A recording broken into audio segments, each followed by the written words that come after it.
Estimados estudiantes, como ya saben, ¿verdad? Hubo un malentendido a través del cual me percaté de que no les había explicado en una clase cómo citar. Es por eso entonces que me comprometí con ustedes para hacer este breve video señalando y explicando el material que les voy a enviar durante el día. Este cuadro resumen, ¿verdad? Yo se los mostré en la clase de introducción, así que ahora simplemente quiero que observen qué se nos dice a propósito del desarrollo, ¿verdad? Se nos dice entonces que, bueno, cada apartado tiene que estar con su debido subtítulo, eso lo vimos en la clase de hoy día, pero el segundo punto dice que tenemos que incluir citas directas e indirectas que sean referencia a las fuentes que nosotros investigamos. En síntesis, entonces, el desarrollo requiere de que nosotros cumplamos con mínimos y máximos de cosas, ¿verdad? Yo les decía que ustedes cuando investigaron probablemente hayan indagado en páginas web, en artículos, en revistas, en libros, en fin.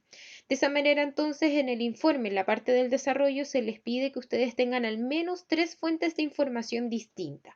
O sea, no podrían sacar información de un solo artículo. Ya no podrían citar posteriormente un solo artículo, sino que tendrían que diversificar la búsqueda para cumplir con ese mínimo de 3 fuentes diferentes.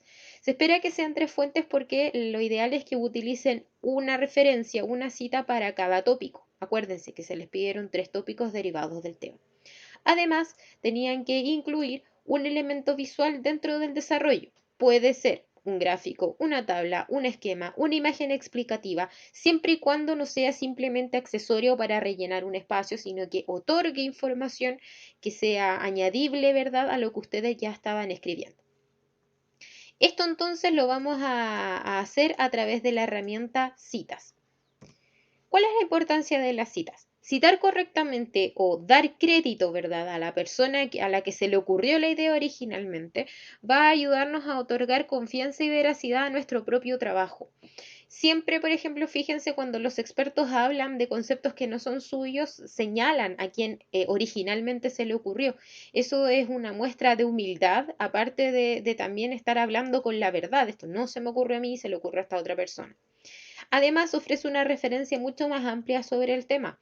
Va a ser posible que si una persona tiene curiosidad y quiere indagar de manera más profunda, aparte de lo que usted le dijo en el informe, va a poder ir a las referencias directas desde las cuales ustedes sacaron esa información.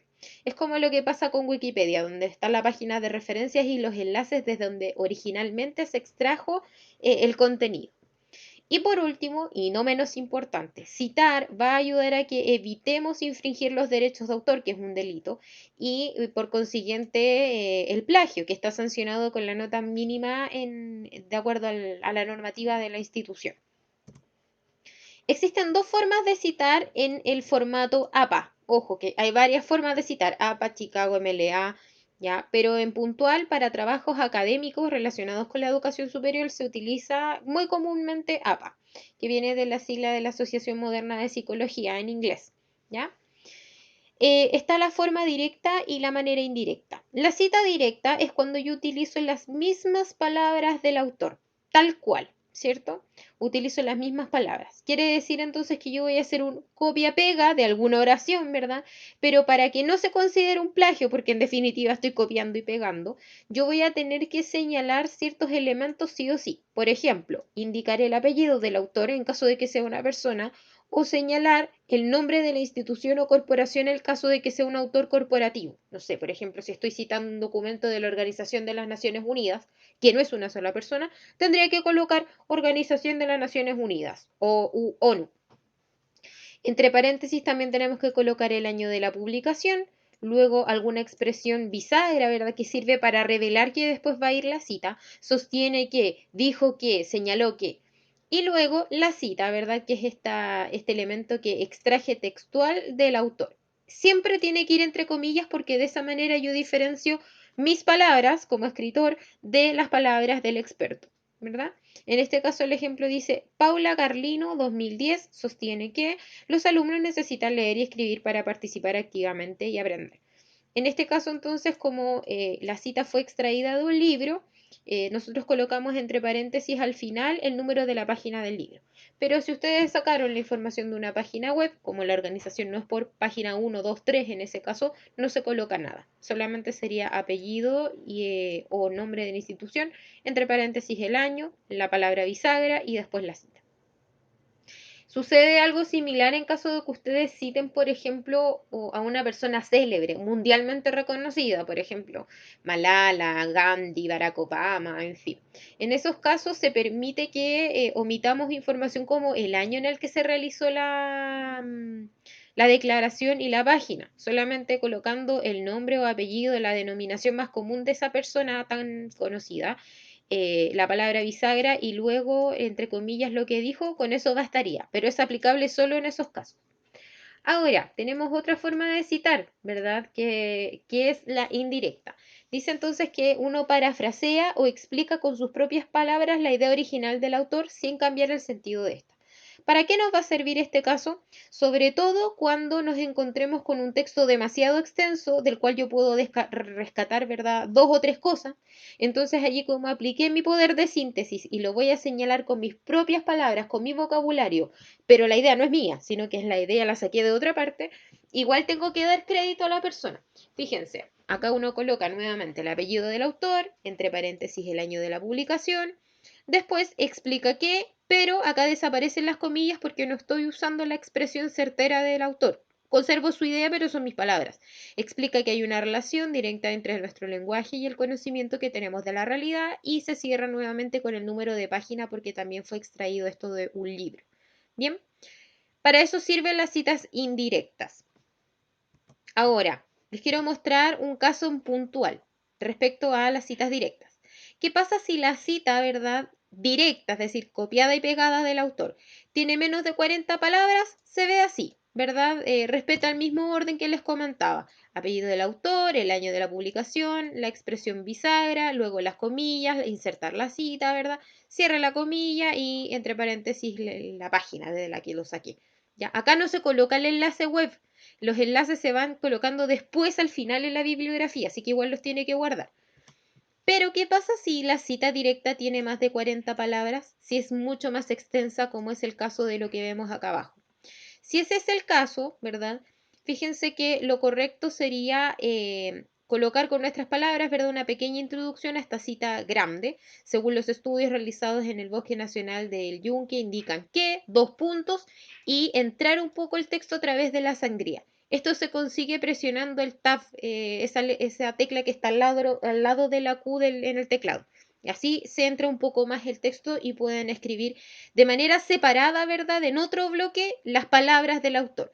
Entonces aquí hay una separación visual de los elementos. Esto lo escribí yo, esto no es mi idea, es de otra persona. Bien, y para, bueno, cumplir con esto de darles crédito, se coloca nuevamente entre paréntesis el apellido del autor, coma el año de la publicación, coma la página desde donde lo saqué. Si fuera un artículo web, se cierra aquí el paréntesis y esto no existiría.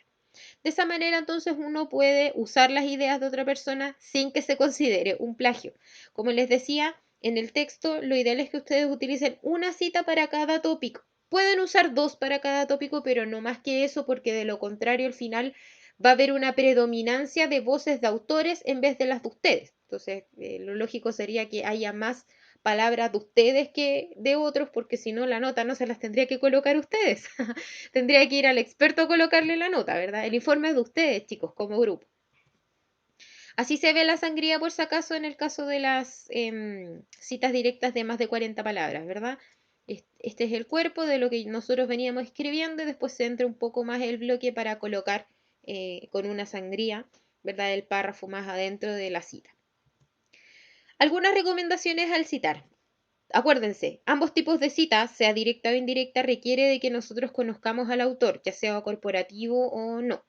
Por otra parte, se deben utilizar diversos verbos para evitar repetir los que ya estaban dentro de la cita. Y acuérdense, necesitamos también señalar la palabra bisagra. Dijo que, afirmó que, insistió que, ordenó que, aconsejó, señaló, bla, bla, bla. ¿Bien? Y por último, ya sabemos, la cita indirecta y la directa se diferencian porque la directa lleva comillas en caso de tener menos de 40 palabras o se separa del bloque, ¿verdad? Con una sangría. Y la cita indirecta, como vimos acá, es cuando yo con mi propio vocabulario, conservando la idea del autor, explico lo que quiso decir, ¿verdad? Igual le doy crédito, pero es mi vocabulario explicando de manera más resumida las palabras del experto. A continuación, quiero mostrarles un video que igual se los voy a enviar originalmente a través del PowerPoint que adjuntaré en un correo, ¿verdad? Este video señala cómo insertar citas usando la herramienta que Word ya tiene para esto. Totalmente recomendable. ¿Por qué? Porque aparte de que nos va a ayudar a insertar citas de manera automática, después cuando tengan que hacer la bibliografía, si lo han hecho todo de esta manera, se las va a arrojar sola. Ya la bibliografía va a quedar lista y hecha automáticamente por Word al final del texto. Bien, voy a colocar entonces el video para que puedan observarlo.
A esto me refería con que al final del trabajo, cuando tengan que hacer la bibliografía y se utilizaron esta herramienta, bastará solamente con hacer clic allí en bibliografía y se las va a generar automáticamente. Por eso considero que es una muy buena herramienta. Bien.